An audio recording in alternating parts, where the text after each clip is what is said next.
క్రీస్తు నామములో చేరవచ్చిన మీ అందరికీ ముందుగా నా యొక్క హృదయపూర్వక వందనాలు తెలియజేస్తున్నాను.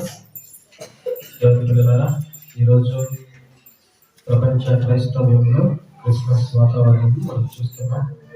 అయితే మనకు క్రిస్మస్ అనేది ఎలా వచ్చింది? ఈరోజు యేసుక్రీస్తు ప్రభు నామాన్ని బట్టి మనం క్రిస్మస్ చేసుకుంటున్నాము.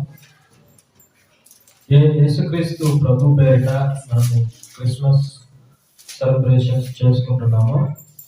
ఆ యేసుక్రీస్తు ప్రభు వారు మన కొరకు ఏం చేస్తే మనకు ఈ క్రిస్మస్ వచ్చింది అనేది మనకు అర్థమైతే యేసుక్రీస్తు ప్రభుల వారి బాటలో మనం నడవటానికి ఇష్టం కలిగి ఉంటాం.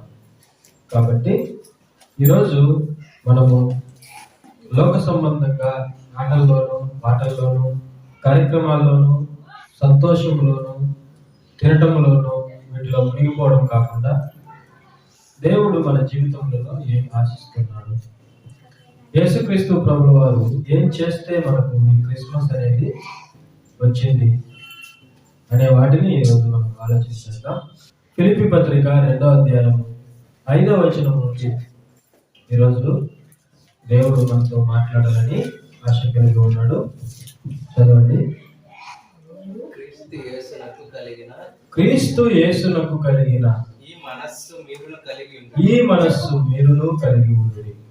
చూడండి, అపోస్తలుడైన పౌలు గారు ఫిలిప్పీ సంఘస్థులకు రాస్తూ పత్రికను, ఎవరైతే క్రీస్తును అంగీకరించారో, ఎవరైతే క్రీస్తును సొంత రక్షకునిగా నిజమైన ఏకైక దేవుని కుమారునిగా విశ్వసించారో, ఎవరైతే ఆయన బాటలో నడవడానికి సుముఖతను చూపి ఆయన్ని వెంబడిస్తూ ఆయన కొరకు జీవిస్తూ ఉన్నారో, ఎవరైతే ఆయన్ని ఆశ్రయించారో, ఎవరైతే ఆయన నమ్ముకొని ఉన్నారో, ఎవరైతే దేవుని కుమారుని యందు నమ్మిక ఇచ్చి ఉన్నారో, వారు భూమి మీద ఎలా బ్రతకాలో చెప్తున్నారు.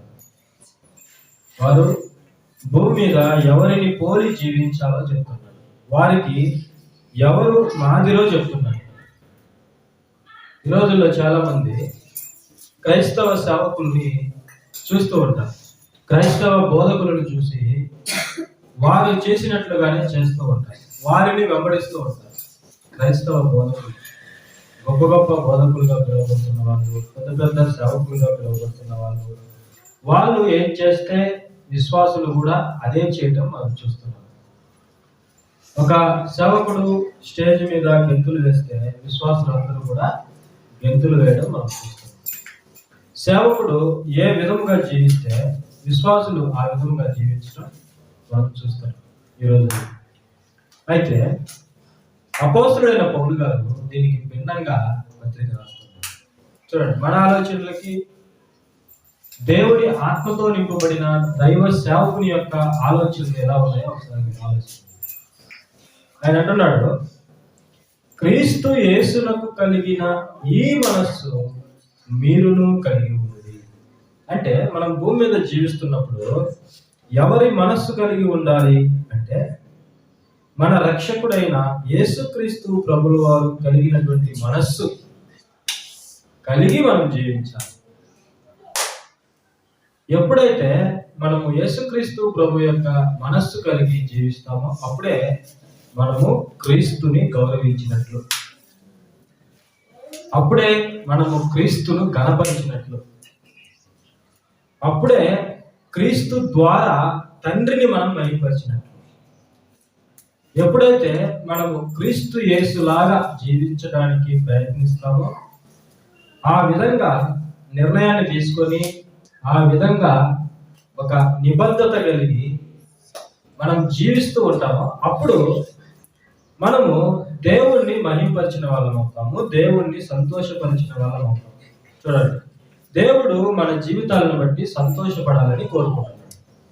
ఇది మన జీవితాన్ని చూసినటువంటి దేవుడు ఆయన సంతోషించాలి మన జీవితాన్ని చూసి. యేసుక్రీస్తు ప్రభు ఈ లోకానికి వచ్చినప్పుడు ఆయన బాప్తిస్మం తీసుకుని ఒడ్డుకు వచ్చాడు. ఒడ్డుకు వచ్చిన వెంటనే ఆకాశం చేర్చబడింది. ఆకాశంలో నుండి ఒక స్వరం వినబడింది, ఏంటది? ఈయనే నా ప్రియ కుమారుడు, ఈయన యందు నేను ఆనందించుచున్నాను. చూడండి, ఎవరి గురించైనా దేవుడు ఈ స్టేట్మెంట్ ఇచ్చాడా? ఈయనే నా ప్రియ కుమారుడు, ఈయనే నా అద్వితీయ కుమారుడు, ఈయనే నా ఏకైక కుమారుడు, ఈయన యందు నేను ఆనందించుచున్నాను. అంటే తండ్రి పరిపూర్ణంగా సంతోషించింది ఎవరి జీవితంలో అంటే ఒక్క యేసుక్రీస్తు ప్రభు జీవితంలోనే.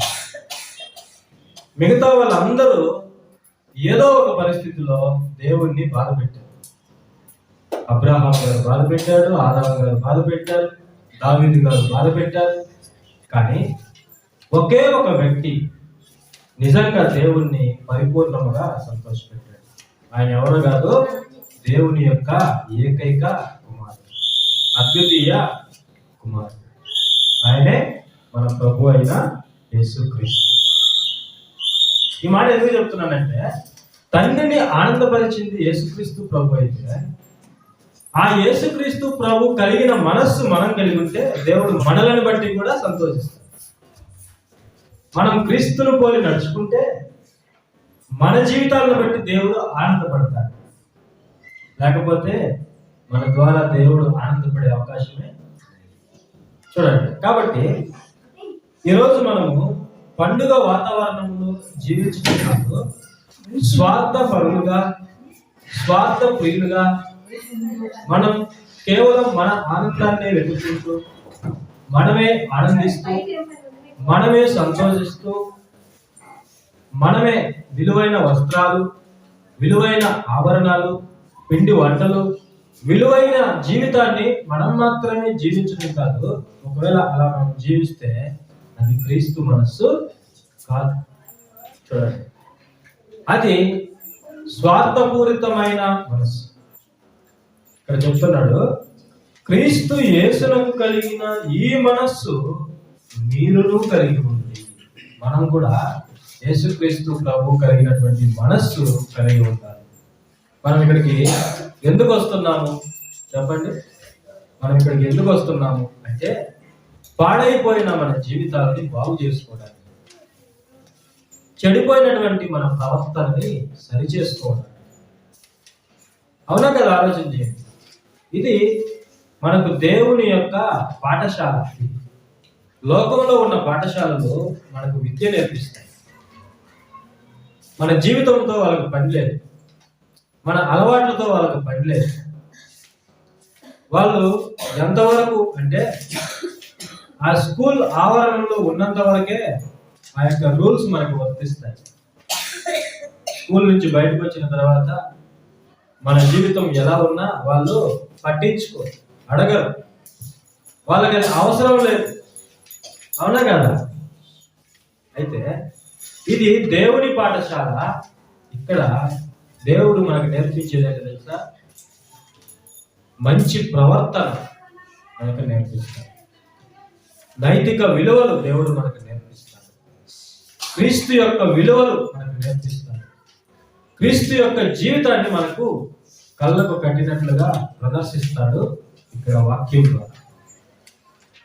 యేసుక్రీస్తు ప్రభు యొక్క జీవితాన్ని మనం చదువుకోవాలి, ఆయన జీవితాన్ని మనం తెరచి చూడాలి, ఆయనలాగా మనం మారాలి. మన చెడు ప్రవర్తన అంతా కూడా ఇక్కడ విడిచిపెట్టాలి.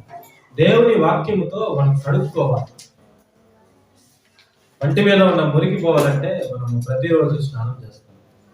ఆత్మకు పట్టిన మురికి, మన ఆధ్యాత్మిక జీవితానికి పట్టినటువంటి మురికి పోవాలంటే వాక్యంతో మనం ప్రతిరోజు ఉదక స్నానం చేయాలి, దేవుడు చెప్తున్నాడు. కాబట్టి మనం ఇక్కడికి వస్తున్నది క్రీస్తు స్వరూపంలోనికి మారడానికి అని మనము గుర్తుపెట్టుకోవాలి. ఈరోజు ఎంతమంది క్రీస్తులాగా మారిన వాళ్ళు ఉన్నారు? క్రిస్మస్ ఆచరిస్తున్న వారిలో ఎంతమంది నిజముగా క్రీస్తును పోలి జీవిస్తున్నారు, క్రీస్తులాగా జీవిస్తున్నారు, లోకానికి క్రీస్తును కనపరుస్తున్నారు? మిమ్మల్ని చూస్తే అచ్చం క్రీస్తును చూసినట్టే ఉందండి అని ఎవరైనా మన గురించి సాక్ష్యం ఇస్తారా చెప్పండి? అక్టోబర్ 2 మహాత్మా గాంధీ గారి పుట్టినరోజు వచ్చినప్పుడు పిల్లలు గాంధీ తాతలాగా వేషం వేస్తారు, అవునా కదా? అప్పుడు ఆ పిల్లవాడిని చూసిన వెంటనే గాంధీ గారు మనకు గుర్తొస్తారు. వీళ్ళు చూస్తే అచ్చం గాంధీ గారి లాగే ఉన్నావు అని అతనికి అప్రిషియేట్ చేస్తారు. మరి కొంతమంది అంబేద్కర్ గారి లాగా వేషం వేసుకుంటారు, మరి కొంతమంది నెహ్రూ గారి లాగా వేషం వేసుకుంటారు, దేశభక్తుల్లాగా వేషం వేసుకుంటారు. వాళ్ళని చూసినప్పుడు అచ్చం గాంధీ గారి లాగా ఉన్నారు, అంబేద్కర్ లాగానే ఉన్నారు అని మనం అంటాం, అవునా కదా? అది పై రూపం. ఇక్కడ దేవుడు చూస్తున్నది, దేవుడు ఆశిస్తున్నది ఏంటంటే మనం యేసుక్రీస్తు ప్రభు ఆ కాలంలో ఎలా ఉన్నారు, ఎలాంటి వస్త్రాలు వేసుకున్నారు, ఆయన జుట్టు ఎలా ఉంది, ఆయన గడ్డం ఎలా ఉంది, ఆయన స్టైల్ ఎలా ఉంది, ఆ విధంగా కాదు మనం తయారవ్వాల్సింది. ఆయన మనస్సు మనం ధరించుకొని జీవించాలి, అవునా కదా? ఆయన మనస్సు ధరించుకొని ఆయన చేసినటువంటి క్రియలు మనం చేసినప్పుడు ప్రజలు మనం చూసి ఏమంటారు తెలుసా? సేమ్ ఇది చూస్తే మాకు బైబిల్లో ఉన్న యేసుక్రీస్తే గుర్తొస్తున్నాడు అని సాక్ష్యం ఇవ్వాలి. ఇస్తారా? ఎవరైనా ఇస్తున్నారా? చెప్పండి. మీరు క్రీస్తు యేసునకు కలిగిన ఈ మనస్సు కలిగి ఉండండి. ఈ మనస్సు లేకపోతే మనం ఎన్ని పండుగలు చేసినా, క్రిస్మస్ చేసినా, ఏం చేసినా కూడా ప్రయోజనం లేదు, మనకు లాభం లేదు. సరే, ఇంతకీ యేసుక్రీస్తు యొక్క మనస్సు ఏంటి? ఆయన మనస్సు ఓకే, కలిగి ఉండాలి, ఓకే. ఆయన మనస్సు ఎలా ఉంది? ఇది చాలా ఇంపార్టెంట్. ఆయన ఈరోజు మనకు క్రిస్మస్ తెచ్చాడు అంటే దాని వెనక ఆయన త్యాగం, ఆయన మనస్సు ఏమై ఉంది? లోకానికి రక్షకుడు పుట్టాడు అని, రారాజు పుట్టాడని మనం పాటలు పాడుతున్నాం, అవునా కదా? ఆ రారాజు ఈ లోకంలో పుట్టడానికి ఆయన చేసినటువంటి త్యాగం ఒకసారి మనం ఆలోచన చేయగలిగితే ఇది ఎవ్వరూ చేయలేదు, ఎవ్వరూ చేయలేదు. ఈ త్యాగం ఎవ్వరూ కూడా చేయలేదు. అంత గొప్ప పదవిని ఆయన వదులుకొని ఈ లోకానికి వచ్చారు. చూడండి ఆయన మనస్సు ఎలా ఉందంటే 6వ వచనంలో చూడండి, ఆయన దేవుని స్వరూపము కలిగిన వాడై ఉండి దేవునితో సమానముగా అందుట విడిచిపెట్టకూడని భాగ్యమని ఎంచుకొనలేదు. ఆయన మనస్సు మనకు తెలియాలి. ఈరోజు కొంత ధనం ఉంటే మనల్ని పట్టుకోలేదు, ఒక అధికారం ఉంటే ఇక మనల్ని ఆపేవాడే ఉండడు, అవునా కదా? ఒక పదవిలో మనం ఉంటే ఇక మనల్ని ఎవరు ఏమీ చేయలేరు. మనకు నచ్చినట్లుగా మనం జీవిస్తాం, ఆధిపత్యాన్ని చూపిస్తాం, ప్రజలను అణగదొక్కడానికి చూస్తాం, ప్రజలను బాధ పెట్టడానికి చూస్తాం, ప్రజలందరినీ బానిసలుగా చేసుకోవడానికి మనం చూస్తాం. ఈరోజు క్రైస్తవ్యంలో కూడా సంఘములో బోధకులు ఎలా మారిపోయారంటే క్రీస్తుకి దాసులుగా చేయవలసినటువంటి వీళ్ళకి తొత్తులుగా మార్చుకుంటున్నారు. విశ్వాసం వీళ్ళకు బానిసలుగా చేసుకుని వీళ్ళు చెప్పినట్లుగా వాళ్ళు నడిచే విధంగా మార్చుకుంటున్నారు. చూడండి, అయితే యేసుక్రీస్తు ప్రభు యొక్క మనస్సు అది కాదు. ఆయన దేవుని స్వరూపము కలిగిన వాడు ప్లస్ దేవునితో సమానుడు. యేసుక్రీస్తు ప్రభు ఎవరు? దేవుని స్వరూపం. దేవుని స్వరూపం. దేవుని స్వరూపం అంటే ఎవరు? దేవుని స్వరూపం అంటే ఎవరు? నా స్వరూపం ఎవరు చెప్పండి? నా స్వరూపం ఎవరు? నా కొడుకు నా స్వరూపం. మీ స్వరూపం ఎవరు? మీ పిల్లలు. మీ పిల్లలు చూస్తే అచ్చం మిమ్మల్ని చూసినట్టే ఉంటుందా? ఉండదా? ఉంటుంది. ఎందుకంటే వాడు మీరు కన్న బిడ్డలు. వాడెవరు? మీరు కన్న బిడ్డలు. నా కొడుకు గాని నా కూతురు గాని నాలాగే ఉంటారు, ఎందుకంటే వాళ్ళు నాలో నుండి వచ్చారు. వారి బీజం ఎక్కడ ఉన్నది? నాలో ఉన్నది.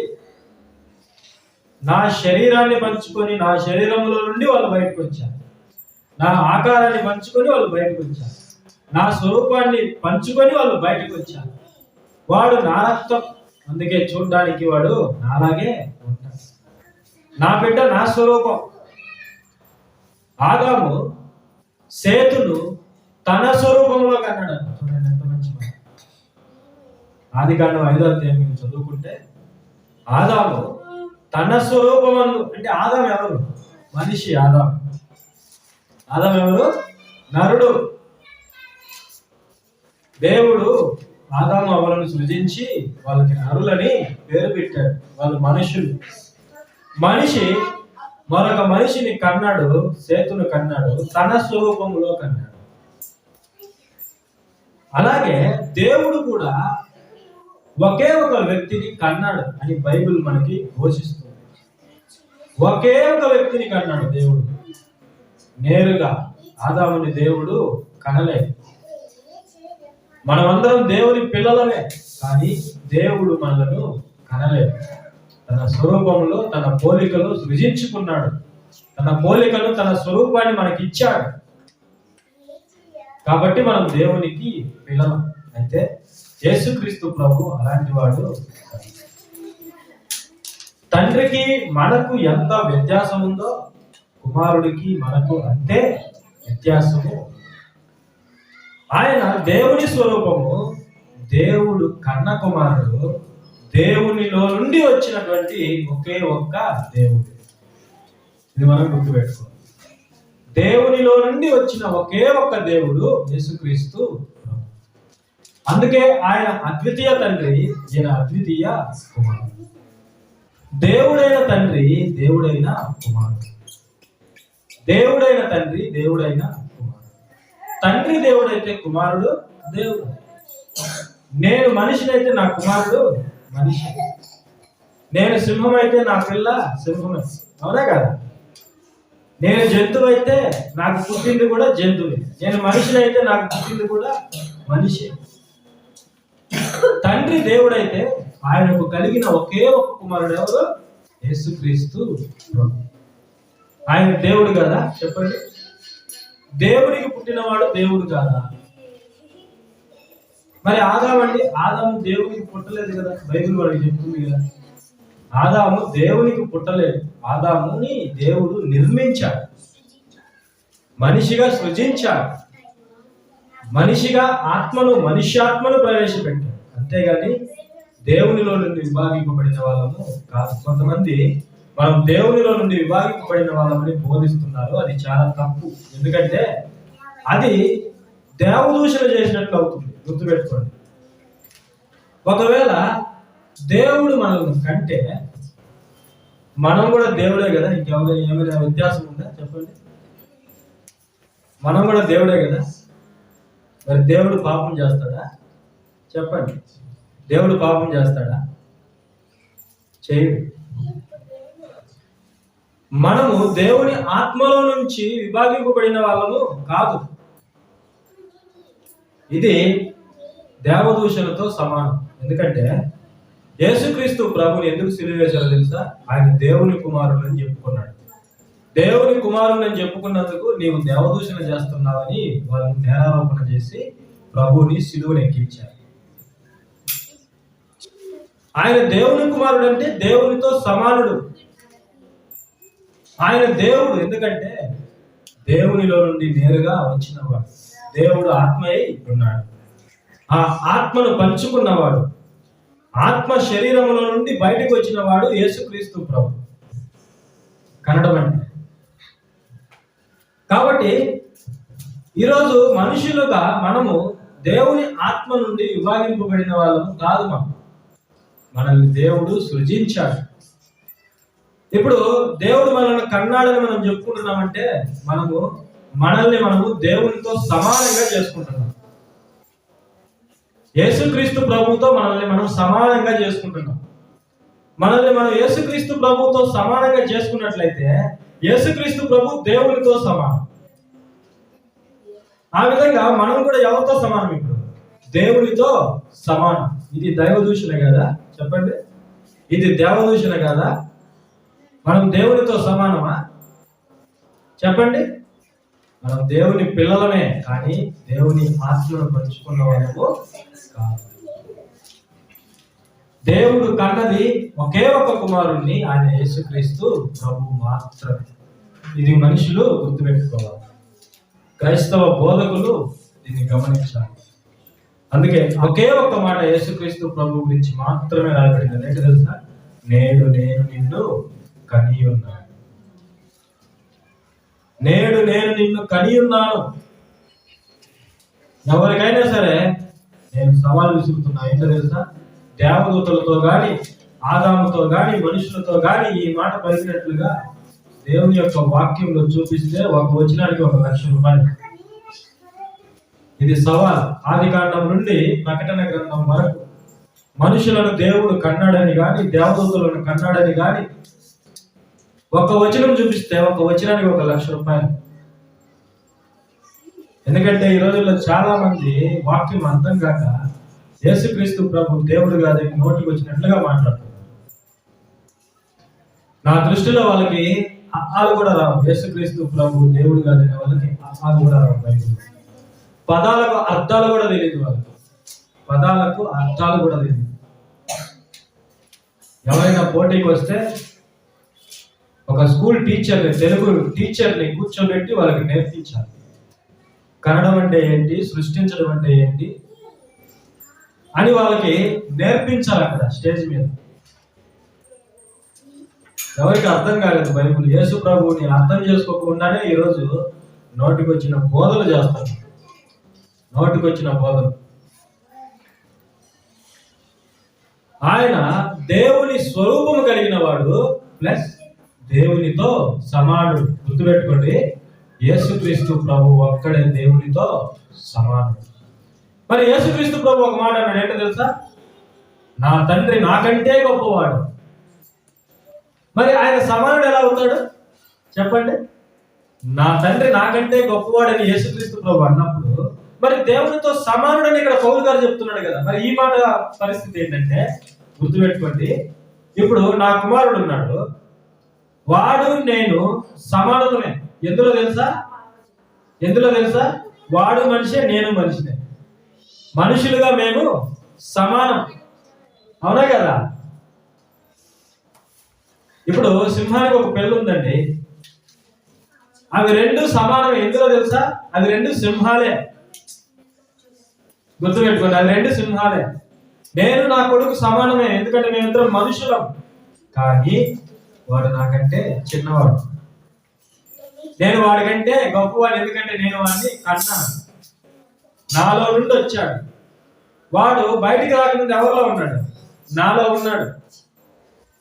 నాలో ఉన్నాడు. మనం అందరము ఈ లోకానికి ప్రత్యేకంగా ఈ శరీరాన్ని ధరించుకుని రాకముందు ఎవరిలో ఉన్నాం తెలుసా? మన తండ్రిలో ఉన్నాం. మన తండ్రిలోనికి రాకముందు మన జేజులో ఉన్నాం. ఇలా వెనక్కి వెళితే అందరు మనుషులు ఎవరిలో ఉన్నారు తెలుసా? ఆదాములో ఉన్నారు. అంతే, ఆదాములో ఉన్నారు. మన చరిత్ర ఏంటో తెలుసా? సుమారుగా 6,000-7,000 సంవత్సరాలు ఆదాము గర్భంలో మనం ఉన్నాం. ఆదాము దేవుని గర్భంలో లేడు. ఇది మనం గుర్తుపెట్టుకోవాలి. అంతవరకు కట్ చేసేయాలి మనం. చాలా మంది తెలియక ఆదాము దేవుని గర్భంలో ఉన్నాడని తప్పుడు బోధ చేస్తున్నారు. అది తప్పుడు బోధ. ఆదాము దేవుని గర్భంలో ఉన్నాడని ఒక్క వచనం కూడా లేదు బైబిల్లో. గుర్తుపెట్టుకోండి, మనమందరం ఆదాములో ఉన్నాం. ఆదాము గర్భాన్ని దాటుకొని ఈ తరములో మనము బయటికి వచ్చాం. యేసుక్రీస్తు ప్రభు దేవునికి ఒకే ఒక కుమారుడు, దేవుడు నేరుగా కన్న కుమారుడు. ఆయన ప్రత్యేకంగా బయటికి రాకముందు తండ్రిలో తండ్రిగా ఉన్నవాడు ఒక్కడే, దేవునిగా ఉన్నవాడు. కాబట్టి ఆయన దేవునితో సమానుడు, ఎందుకంటే ఆయన దేవుని కుమారుడు. నా కుమారుడు మనిషి, నా కుమారుడు నేను ఏ విధంగా మనుషులుగా సమానమో వారిద్దరు కూడా దేవుడుగా ఉన్నారు. తండ్రి అయిన దేవుడు, కుమారుడైన దేవుడు, దేవుడైన తండ్రి, దేవుడైన కుమారుడు. వీళ్ళరా ఆలోచన చేయండి. ఇప్పుడు ఈ తండ్రి ఏం చేశాడంటే తన సొంత కుమారుని ద్వారా ప్రపంచాలను నిర్మించాడు. ఇది మనకు తెలియాలి. యేసుక్రీస్తు ప్రభు ఆయన ఏమై ఉన్నాడో, ఆయన ఎంత త్యాగం చేస్తే మనకు క్రిస్మస్ వచ్చిందో మనకు తెలియాలి. ఒకసారి ఎబ్రీ పత్రిక చూద్దాం. ఎబ్రీ పత్రిక మొదటి అధ్యాయం, ఎబ్రీ పత్రిక మొదటి అధ్యాయం మొదటి వచనం నుండి రెండవ వచనం నుంచి రెండవ వచనం నుండి, ఈ దినముల అంతమందు కుమారుని ద్వారా మనతో మాట్లాడెను. ఆయన ఆ కుమారుని చూడండి, ఆయన ఆ కుమారుని సమస్తమునకు వారసునిగా నియమించెను. ఆయన ద్వారా ప్రపంచములను నియమించెను. దేవుడు నేరుగా ఈ సృష్టిని చేయలేదు, తన కుమారుని ద్వారా చేశాడు. తన కుమారుని ద్వారా చేశాడు. తన కుమారుడు కలిగించింది ఈ సమస్త సృష్టిని. తన ఏకైక కుమారుడు సమస్త సృష్టిని కలిగించాడు. తన ఏకైక కుమారుడు మనుషులను సృష్టించాడు, ప్రపంచాలను నిర్మించాడు. ఈ సమస్త సృష్టి పైన యజమానిగా, వారసునిగా ఉన్నది ఎవరో తెలుసా? యేసుక్రీస్తు ప్రభు. చూడండి, ఇప్పుడు మీరు చాలా ధనవంతులు, మీ ఇంట్లో ఒక 1000 మంది పనివాళ్ళు ఉన్నారు అనుకోండి. ఎంతమంది ఉన్నారు మీ ఇంట్లో? 1000 మంది పని వాళ్ళు ఉన్నారు, సేవకులు ఉన్నారు, పని చేసే వాళ్ళు ఉన్నారు. వారికి ఎవరు యజమాని? ఎవరు యజమాని? మీరే కదా, మీరే కదా యజమాని. బాగా వినండి. ఇప్పుడు మీకు ఒక కుమారుడు ఉన్నాడు. ఆ 1000 మంది సేవకులకి ఇప్పుడు ఎంతమంది యజమానులు చెప్పండి?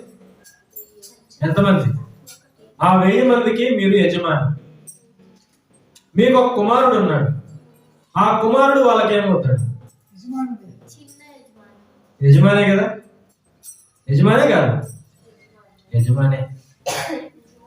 ఇంకా మీకు బైబిల్లో ప్రూఫ్ కావాలంటే ఇంటికి వెళ్ళిన తర్వాత ఆదికాండము 24వ అధ్యాయం చదవండి. అక్కడ ఎలియాజరు అనే సేవకునికి అబ్రహాము అనే యజమాని ఉన్నాడు. ఆ అబ్రహాముకి ఒకే ఒక కుమారుడు ఉన్నాడు, ఆయన పేరు ఇస్సాకు. 24వ అధ్యాయం ప్రారంభంలో నా యజమాని అయిన అబ్రహాం అన్నాడు. 24వ అధ్యాయం చివరిలోకి రాగానే ఇస్సాకు గురించి ఈయన నా యజమాని అన్నాడు. తండ్రి యజమాని అయితే కుమారుడు కూడా యజమానే. సేవకులకి ఇప్పుడు 2 యజమానులు ఉన్నారు. ఉన్నారా లేదా? ఉన్నారు. తండ్రి యజమాని అయితే కుమారుడు కూడా యజమాని. ఎందుకంటే ఆయన తన సొంత కుమారుడు, సమస్త ఆస్తికి వారసుడు, సమస్తానికి వారసుడు.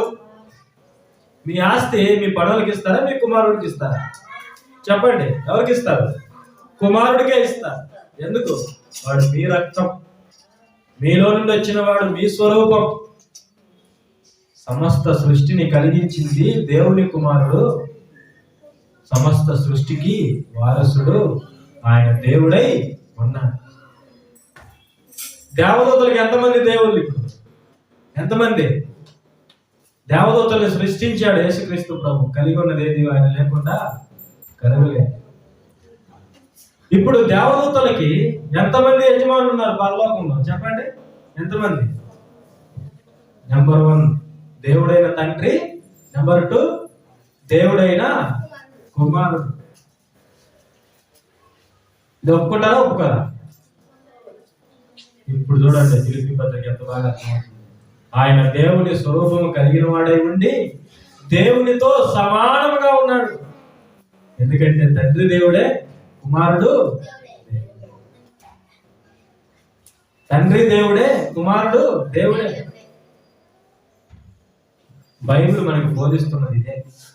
ఇది అర్థం కాక దేవుడు ఒక్కడే రాయబడింది కదండి, యేసు ప్రభు ఎలా దేవుడు అవుతాడు అని చాలా మంది మాట్లాడుతుంటారు. వినండి, చాలా ఇంపార్టెంట్ ఇది.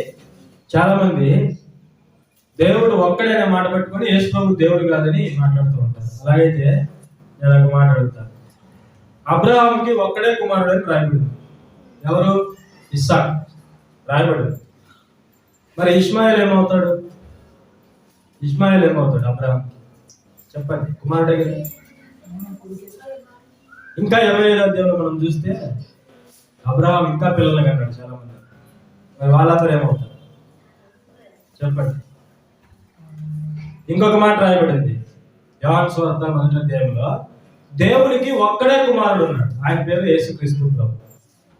మరి మనమందరం ఏమవుతాం చెప్పండి? మనమందరం దేవుని పిల్లలం కదా, మనం కూడా దేవుని పిల్లలమే కదా. మరి మనం బైబిల్ ఎలా అర్థం చేసుకోవాలి? ఒక్కడే దేవుడు అంటే మరి యేసు ప్రభు దేవుడు కదా. అబ్రహాంకి ఒక్కడే కుమారుడు అయితే మరి ఇస్మాయిల్ కుమారుడు కదా. తండ్రి అయిన దేవునికి యేసుక్రీస్తు ప్రభు ఒక్కడే కుమారుడు అయితే మరి మనమందరం పిల్లలు కదా. ఆ తేడా మనం తెలుసుకోవాలి. ఒక్కడే మాట ఎందుకు ఉపయోగించబడుతుంది అనేది ఉన్న వ్యత్యాసాన్ని మనం తెలుసుకోవాలి. కాబట్టి యేసుక్రీస్తు ప్రభు దేవుడు కాదని మనము మాట్లాడకూడదు. ఆయన 100% దేవుడు. ఎందుకంటే ఆయన దేవుడు కన్న కుమారుడు, దేవుడిలో నుంచి వచ్చినవాడు. దేవుడు ఆత్మ అయి ఉన్నాడు, ఆత్మ దేవుడు ఆత్మ కుమారుణ్ణి కన్నాడు. ఆయన దేవుడు అయితే ఈయన కూడా దేవుడు. బైబిల్ మనకది బోధిస్తుంది. కాబట్టి ఇప్పుడు పరలోకంలో ఆయన వైభవం ఏంటంటే తండ్రితో సమానంగా ఉన్నాడు. ఇప్పుడు 1000 మందికి యజమాని ఎంతో, ఆయన కుమారుడు కూడా అంతే. అంతేనే కదా. Same to same. మీరు ఎంతగా ఆ 1000 మంది చేత పొగడబడతారో మీ కుమారుడు కూడా పొగడబడతారు.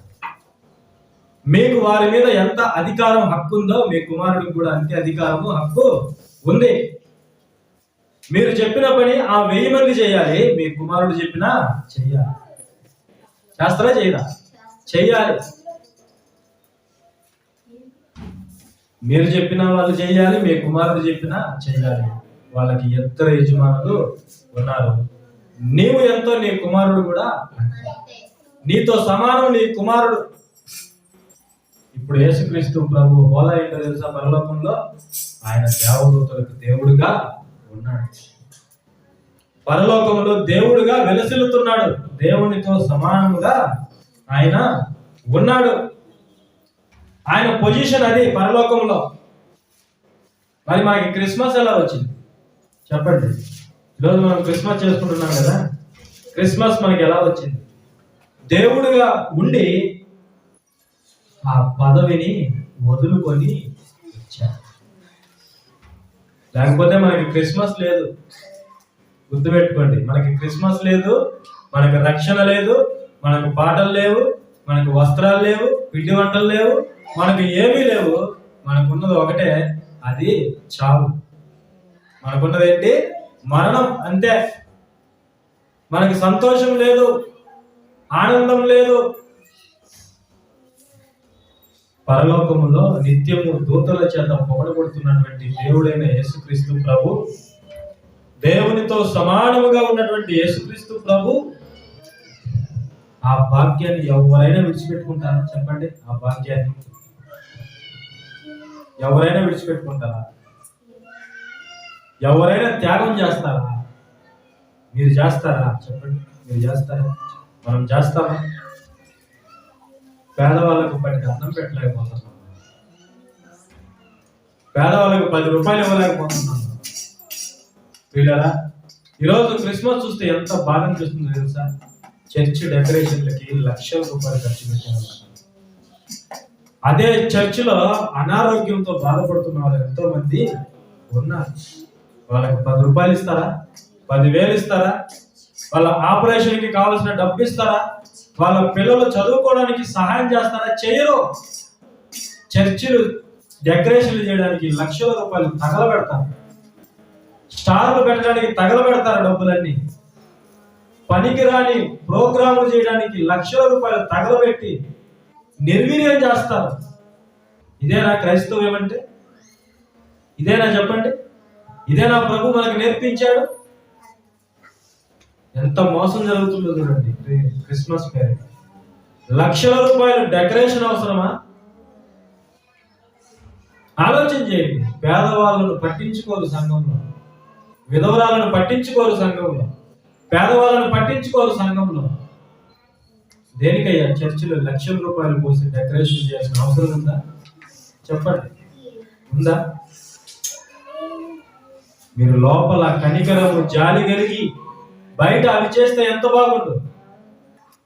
మీ జీవితంలో ఏది ఉండాలని దేవుడు కోరుకుంటున్నాడో, జాలి, దయ, కనికరము, ప్రేమ, వీటిని విడిచిపెట్టి మనం లోక సంబంధంగా ప్రవర్తిస్తున్నామంటే మనకి ఏమర్థమైంది చెప్పండి? క్రీస్తు మనసు. చెప్పండి, ఎంతమంది వైద్యం అందక చనిపోతున్నారు తెలుసా? వాళ్ళకు 1,00,000 రూపాయలు ఇస్తే వాళ్ళ జీవితం బాగుపడదా? ఒక 10,000 ఇస్తే వాళ్ళ పిల్లలు చదువుకోరా? వాళ్ళు మంచి బట్టలు తీసుకోరా? మనమే ఆనందపడాలా? మనమే సంతోషపడాలా? నీ మనసు ఏంటి ఇలా ఉంది? క్రీస్తు మనసా? సంఘంలో పేదవాళ్ళు ఉంటే సంఘాన్ని, చర్చిని డెకరేషన్ చేయడానికి లక్షల రూపాయలు ఖర్చు పెడుతున్నావంటే నీకు ఉన్నది క్రీస్తు మనసా? నీవు సేవకుడువా? చెప్పండి, నువ్వు సేవకుడువా? ఇలా ఆలోచన. ఎంత మోసం అండి, ఎంత మోసం. చూడండి ఇక్కడ ఏమంటాడు యేసుక్రీస్తు ప్రభు. దేవుడు పరలోకంలో దూతలకు దేవుడు, సమస్త సృష్టికి దేవుడు. ఆయన చెప్పింది చేయాలి దూతలు. ఆయన చెప్పిన ప్రతి మాట జవదాటకూడదు దూతలు. అలాంటి పొజిషన్ లో ఉన్న ఆయన ఏమన్నాడు తెలుసా? దేవునితో సమానముగా ఉండుట విడిచిపెట్టకూడని భాగ్యమని ఎంచుకొనలేదు. అలాగే ఉండాలని ఆయన అనుకోలేదు. కొంతమంది అయితే చర్చిలో ఉంటారు, ఎవరైనా కొంతమంది వాక్యం నేర్చుకుని బలపడుతున్నారంటే ఇక వాళ్ళ మీద చూడండి విషపు చూపు నిలుపుతారు. సౌలు దావీదు మీద చూపినట్లు. ఇక వాడిని ఎక్కి రానివ్వరు, వాడిని చదువుకోనివ్వరు, వాడిని ప్రార్థనకి రానివ్వరు, అవకాశాలు ఇవ్వరు, తొక్కి పడేస్తారు, పనికి రాకుండా చేస్తారు, దేవునికి పనికి రాకుండా చేస్తారు, అవకాశాలు లేకుండా చేస్తారు, ఎదగనివ్వరు. చూడండి, అలాంటి వాళ్ళ నుండి మనము వేరైపోవాలి. ఆ పదవి అంటే ఎంత మోజు నీకు, ఆ పదవి అంటే ఎంత ఇష్టం. ఆ పదవి కంటే అసలు ఎన్నో రెట్లు మనం ఊహించలేనంత గొప్ప పదవి కలిగిన వాడు యేసుక్రీస్తు ప్రభు. ఆయన దేవుడై ఉండి, సృష్టికి దేవుడై ఉండి దానిని విడిచిపెట్టకూడని భాగ్యముని ఎంచుకొనలేదు. అలాగే ఉండాలి అని ఆయన అనుకోలేదు. ఆయన ఏమన్నాడు తెలుసా? కిందికి చూడండి. మనుషుల పోలికగా పుట్టి. ఇది క్రిస్మస్ అంటే ఏంటి? క్రిస్మస్ అంటే ఆయన మనిషిగా వచ్చాడు. దేవుని కుమారుడైన దేవుడు ఈ లోకంలో మనిషిగా పుడితే మనకు క్రిస్మస్ వచ్చింది. ఎవరిగా పుడితే? మనిషిగా పుడితే. మనిషి అంటే మర్త్యమైన వాడు. చూడండి, దేవుని కుమారుడికి మరణం ఉందా? లేదు. దేవుని కుమారుడికి మరణం ఉందా? లేదు. దేవుడికి మరణం ఉంటే కదా దేవుని కుమారుడికి మరణం ఉండేది. చెప్పండి, దేవుడికి మరణం ఉంటే కదా దేవుని కుమారుడికి మరణం ఉండేది. అవునే కదా? దేవుడు తండ్రి ఎలాంటి వాడో కుమారుడు కూడా అలాంటి వాడే. ఎందుకంటే కుమారుడు ఆయనలో నుండి వచ్చాడు. ఆయన బీజం తండ్రిలో ఉన్నది. ఆయన బయటికి రాకముందు శాశ్వతమైనటువంటి కుమారుడిని కన్నాడు దేవుడు. ఆయన యేసుక్రీస్తు ప్రభు. ఆయన జీవానికి అంతము ఆది లేనివాడుగా ఉన్నాడు. దేవుని కుమారుడు అంటే మరణం లేనివాడు దేవుని కుమారుడు. మన కొరకు ఎలా వచ్చాడు తెలుసా? మరణము పొందే మనిషిగా వచ్చాడు. అది క్రిస్మస్ అంటే. క్రిస్మస్ అంటే ఏంటి? మరణము లేని దేవుని కుమారుడు మరణించే మనిషిగా ఈ భూమికి వచ్చాడు. అది క్రిస్మస్ అంటే. ఎంతగా తగ్గించుకున్నాడో చూడండి, ఎంతగా తగ్గించుకున్నాడు. ఆయన మన కొరకు ఇచ్చింది ధనము ఇది కాదు, మన కొరకు ఇచ్చింది తన పదవిని వదులుకొని ఆయన మనిషిగా పుట్టాడు. ఎవరు చేయగలరు చెప్పండి? ఈ త్యాగం ఎవరు చేయగలరు? ఎవరు చేయగలరు? దేవుడిగా ఉండి మనిషిగా పుట్టడం, మర్త్యమైన మనిషిగా పుట్టడం. చూడండి, ఆయన మనుషుల పోలికగా పుట్టి దాసుని స్వరూపము ధరించుకొని తనను తానే రిక్తునిగా చేసుకొనెను. తనను తానే రిక్తునిగా చేసుకొని ఏమి లేనివాడుగా చేసుకున్నాడు. సమస్తాన్ని సృష్టించింది ఎవరు? సమస్తాన్ని సృష్టించింది ఎవరు? యేసుక్రీస్తు. సమస్త సృష్టికి వారసుడు ఎవరు? యేసుక్రీస్తు ప్రభు. సమస్త సృష్టికి యజమాని ఎవరు? యేసుక్రీస్తు ప్రభు. దేవదూతలకు యజమాని ఎవరు? యేసుక్రీస్తు ప్రభు. చూడండి, ఎంత పెద్ద పదవిని ఆయన వదులుకొని ఏమీ లేనివాడుగా తనను తాను రిక్తునిగా చేసుకున్నాడు. ఏమీ లేదు ఆయన ఈ లోకానికి వచ్చినప్పుడు, ఏమీ లేదు. సమస్తాన్ని తండ్రికి అప్పగించి ఒట్టి చేతులతో వచ్చారు. ఆయన పశువుల తొట్టిలో పరుండ పెట్టప్పుడు పొత్తి గుడ్డలతో చుట్టబడ్డాడు. చూడండి, ఏమీ లేనివాడుగా వచ్చాడు ఈ భూమికి. ఆయన వచ్చినప్పుడు పశువుల తొట్టిలో పరుండ పెట్టబడ్డాడు. ఎంత తగ్గించుకున్నాడు ఒకసారి మీరు ఆలోచించండి. ఎంత తగ్గించుకున్నాడు. ఆయన ఈ లోకంలో జీవించినప్పుడు ఆకాశ పక్షులకి గూళ్ళున్నాయి, నక్కలకు బొరేలున్నాయి, మనుష్య కుమారునికి తలవాల్చుకున్నటకు చోటు కూడా లేదు అన్నాడు. ఏమీ లేనివాడుగా ఆయన బ్రతికాడు. చూడండి, అన్ని ఉన్నవాడు వాటన్నింటిని తండ్రికి అప్పగించి ఒట్టి చేతులతో ఈ లోకానికి వచ్చాడు. మనుషుల పోలికగా పుట్టాడు. తర్వాత తనను తాను రిక్తునిగా చేసుకొనెను, మరియు ఆయన ఆకారమందు మనుష్యుడిగా కనబడి.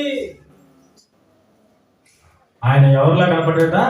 మనిషిలా కనపడ్డాడు. మనుషుడిగా పుట్టాడు కాబట్టి, మనిషిగా పుట్టాడు కాబట్టి ఆయన చూడటానికి మనిషిలాగా కనిపించాడు. అయితే ఆయన మనిషా? కాదు, ఆయన దేవుడు. ఆయన దేవుడు మనిషిగా ఈ లోకానికి వచ్చి మనిషిగా ఆకారమందు కనబడ్డాడు.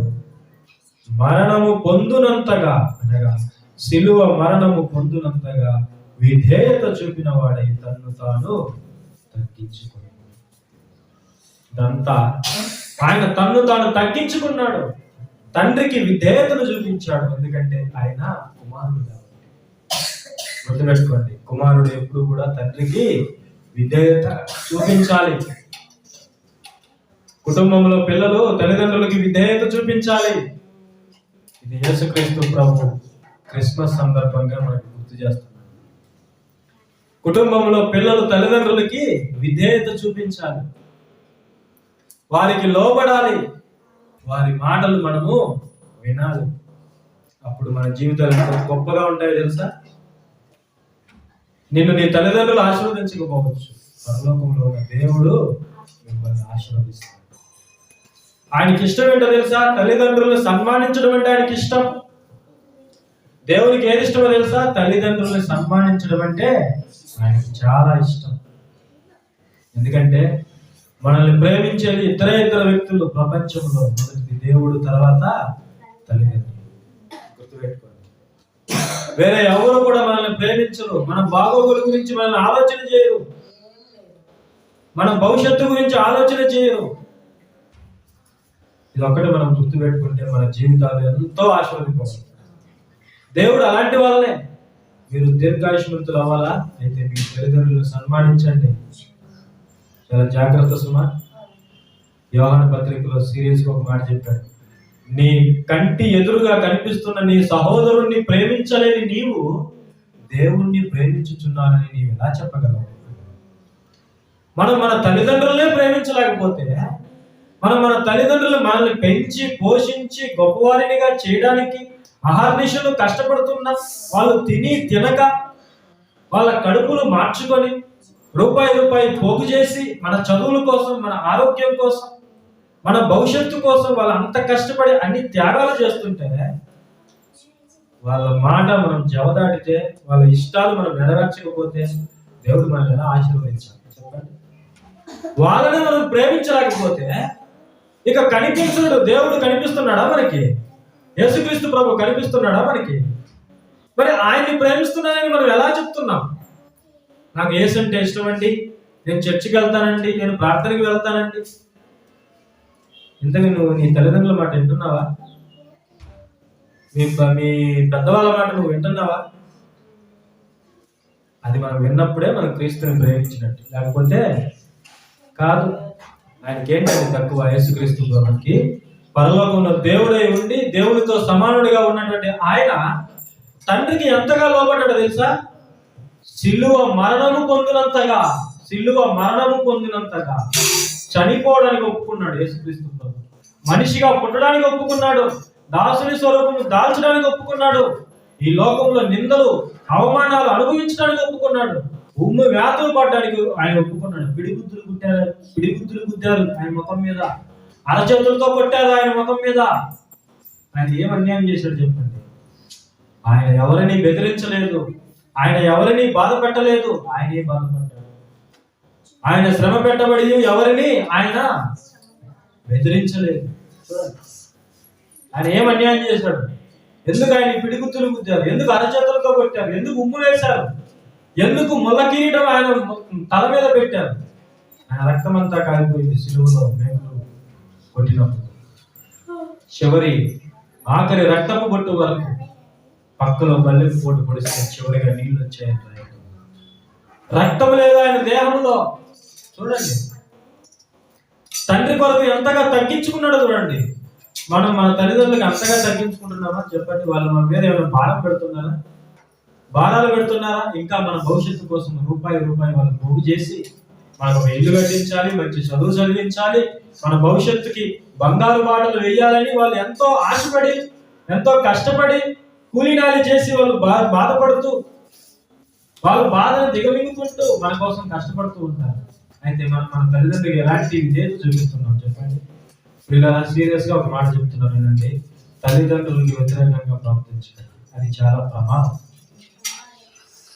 అది చాలా ప్రమాదం. సంసోను జీవితం ఎందుకు పాడైందో తెలుసా? తల్లిదండ్రుల మాట వినలేదు. రే, నీకెందుకు రా ఫిలిస్తీన్ల కుమార్తె? ఇశ్రాయేలీలో లేరా నీకు పిల్లలు? ఆడపిల్లలు లేరా? నీకెందుకు రా ఫిలిస్తీన్లో ఉన్న అమ్మాయి కావాలా నీకు?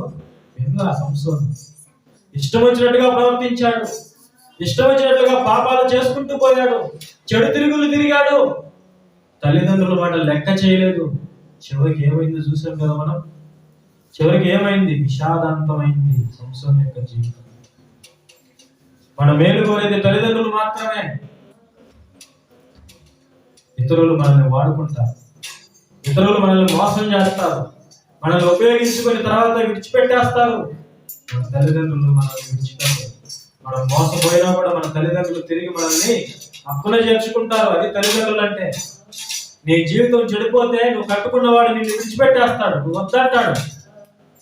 అదే నువ్వు తల్లిదండ్రుల దగ్గరికి రా, తల్లిదండ్రులు నిన్ను పోగొట్టుకుంటారేమో చూడు, నిన్ను వదులుకుంటారేమో చూడు. వాళ్ళు వదులుకోరు. అదే తల్లిదండ్రుల ప్రేమ. తండ్రి అయిన దేవుని ప్రేమ మనం తల్లిదండ్రుల్లో చూస్తాం.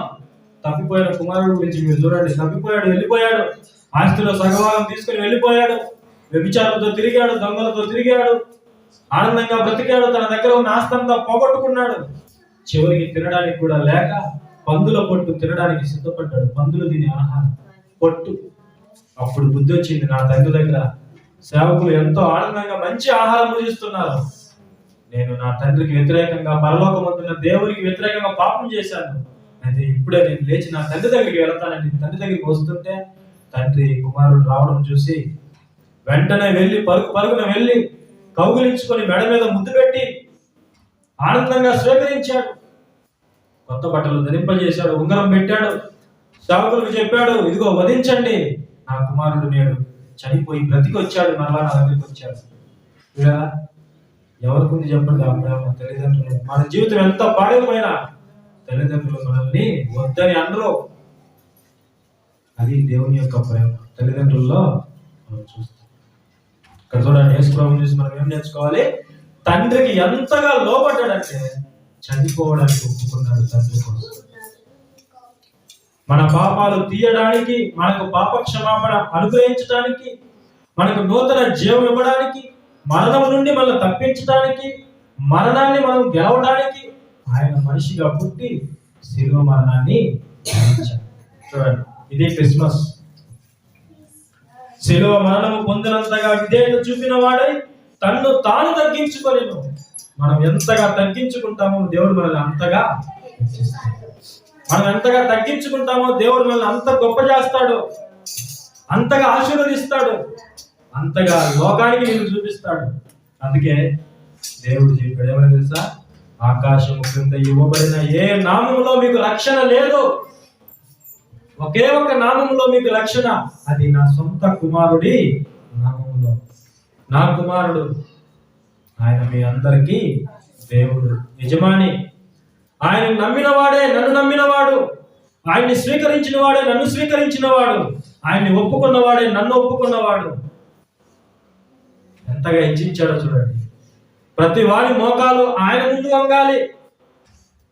ఆయన్ని కనపరిచిన వాడు నన్ను కనపరిచిన వాడు, ఆయన్ని ఒప్పుకున్నవాడు నన్ను ఒప్పుకున్నవాడు, ఆయన్ని స్తోత్రాలు చెప్పినవాడు నాకు స్తోత్రాలు చెప్పినవాడు. సమస్త ప్రజలు తన సొంత కుమారునికి లోబడాలి. ప్రతివాడి మోకాలు తన సొంత కుమారుని ఎదుట వంగాలి. అది అందుచేత పరలోకమందున్న వారిలో గాని, భూమి మీద ఉన్న వారిలో గాని, భూమి క్రింద ఉన్న వారిలో గాని ప్రతి వారి మోకాలు యేసు నామమున వంగునట్లు, ప్రతి నాలుకయు తండ్రి అయిన దేవుని మహిమార్థమై యేసుక్రీస్తు ప్రభువని ఒప్పుకున్నట్లును ఆయన దేవుడు ఆయనను అధికముగా హెచ్చించి ప్రతి నామమునకు పైనామమును ఆయనకు అనుగ్రహించేది. ఇంకా ఎవరిలో రక్షణ లేదు మనకి. నేను నేరుగా వెళ్తానంటే గేట్లు మూసేస్తాడు దేవుడు, గేట్లు మూసేస్తాడు. నువ్వు ఎంత గొప్పవాడైనా సరే, ఎవడో నువ్వు అసలు, యేసుక్రీస్తు లేకపోతే నువ్వు ఎవడో అసలు, నిన్ను పట్టించుకునేది ఎవరు చెప్పు? అనామకుడు విను, పనికిరాని వాడు విను, దిగంబరుడు వినేవు. ఇష్టం వచ్చినట్టుగా మాట్లాడుతున్నావు బైబిల్ గురించి. యేసుక్రీస్తు లేకపోతే మన స్థితి ఏంటో తెలుసా? చావాలి ఒక రోజు మనం. మట్టిలో కప్పెట్టాలి మనల్ని, కుళ్ళిపోతాం మనం, బ్రతుకు లేదు మనకి. అలాంటి మనుషులమా ఈరోజు యేసుక్రీస్తు దేవుడు కాదు, నోటికి వచ్చినట్లుగా మాట్లాడుతున్నారు. బైబిల్లో ఏబిసిడి కూడా రాని ప్రతివాడు పిల్లరా. కాబట్టి క్రిస్మస్ అంటే ఏంటి? మనం క్రీస్తుని పోలి ఆయన కలిగి ఉన్న మనస్సు, మన స్థితి ఎంత గొప్పగా ఉన్నా సరే మనల్ని తగ్గించుకొని దేవుని సేవలో మనం ఆ విధంగా మనం బ్రతికినట్లయితే నిజమైన క్రిస్మస్.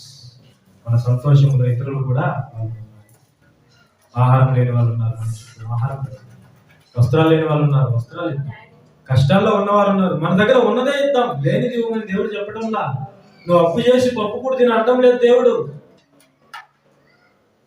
నువ్వు అప్పు చేసి వేరే వాళ్ళకి పెట్టని చెప్పడంలా. నీ దగ్గర 10 రూపాయలు ఉంటే 1 రూపాయి ఊరికే, 1 రూపాయి కష్టమా చెప్పండి? కష్టం కాదు కదా. అది ఇతరులు మన సంతోషంలో అలా చేసినప్పుడే అది నిజమైనటువంటి క్రిస్మస్. ఆ విధంగా మనం ముందుకు వెళ్ళాలని కోరుకుంటూ చిన్న ఆత్మీయ సందేశాన్ని ముగిస్తున్నాను.